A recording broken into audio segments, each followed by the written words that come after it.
आज कहते हैं उत्तर प्रदेश उम्मीदों का प्रदेश, पर अभी कुछ समय पहले की ही बात है जब उत्तर प्रदेश हुआ करता था अपराधों का प्रदेश। गोली, कट्टे, बम यहाँ के खिलौने थे, रंगदारी, अपहरण, कत्ल यहाँ के व्यवसाय और बाहुबली यहाँ के सम्मानजनक व्यक्ति।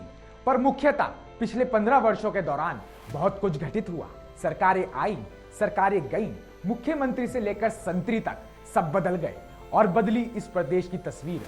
जो उत्तर प्रदेश कभी अपराधों का प्रदेश हुआ करता था, अपराधों का अड्डा हुआ करता था, आज वही उम्मीदों का प्रदेश बन चुका है।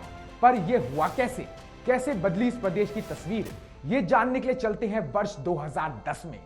सरकार बहुजन समाज पार्टी की कमान संभाल रही थी मायावती। तब उत्तर प्रदेश ने 33.9% क्राइम रेट के साथ पूरे भारतवर्ष में प्रथम स्थान हासिल किया था। तीसरी बार प्रदेश की मुख्यमंत्री बनी मायावती की रिकॉर्ड बुक में ये एक और ब्लैक मार्क जुड़ गया। भ्रष्टाचार तो अपने चरम पर था ही। फिर आता है साल 2012, प्रदेश में चुनाव हुए और समाजवादी पार्टी प्रचंड बहुमत के साथ सत्ता में आती है। मुलायम सिंह अपने पुत्र अखिलेश के हाथों में प्रदेश की कमान सौंपते हैं।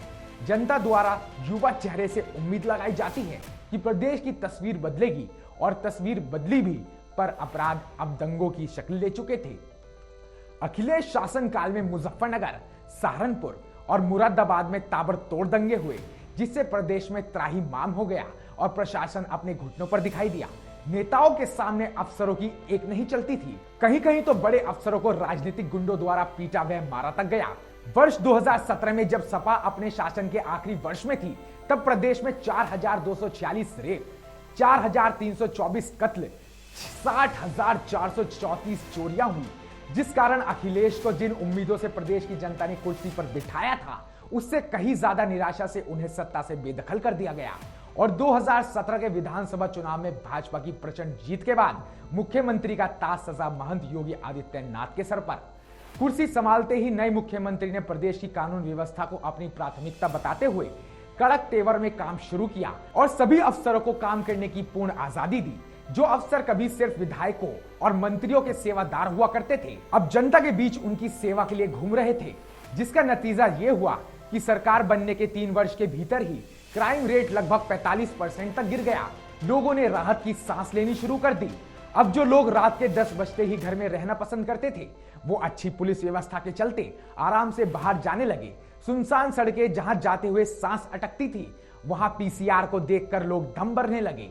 बेटियां बेफिक्र आजाद घूमने लगी। इस बेहतर कानून व्यवस्था का तोहफा भी जनता ने योगी को दिया और साल 2022 में हुए चुनाव में योगी को पुनः प्रदेश के मुख्यमंत्री की कमान सौंपी। अपराधों का प्रदेश आज उम्मीदों का प्रदेश बनने की राह पर अग्रसर है और साल 2022 में पूरे भारत में 35 लाख रजिस्टर्ड आपराधिक मामलों में से मात्र 3 लाख उत्तर प्रदेश में हुए, जिसमें बदलाव की तस्वीर साफ है। अपराध को लेकर योगी की 0% टॉलरेंस नीति के तहत ना जाने कितने ही अपराधियों को जेल के भीतर भर दिया गया और ना जाने कितनों का ही एनकाउंटर हो गया, चाहे वो भाजपा का करीबी विकास दुबे हो या फिर पूर्व सांसद और बदमाश अतीक अहमद। देखना होगा आगे ये प्रदेश किस राह पर जाता है, पर आज हर उत्तर प्रदेश वासी कह सकता है, मैं हूं उम्मीदों के प्रदेश उत्तर प्रदेश से।